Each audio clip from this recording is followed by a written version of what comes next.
Hayyee shamaa harka fuunee hordoftoota keenyaa baga nagaan gara chaanaala Ajab Tiyuubiitti dhuftan isiniin jenna. Gamanumaan gara qophii har'aaf qopheeffanneetti dabarra nu hordofa.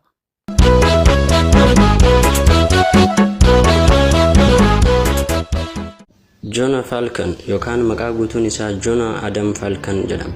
Nama lammii Ameerikaa yoo ta'u, taatoo fiilmiitii fi akkasumas barreessaa ture. Joon bara 1999 akka lakkoofsa Awurooppaatti ija addunyaa keessa galuu danda'ee jira.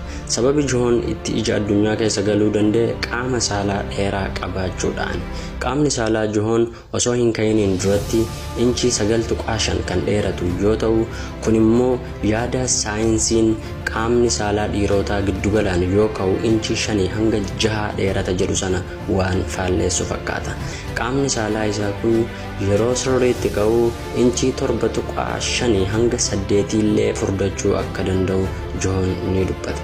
Kun kanaan osoo jiru qaamni saalaa isaa kun erga ka'ee booda immoo inchii 13.5 yookaan seentimeetira 34 dheerachuudhaan ajab addunyaa jechisiisee jira.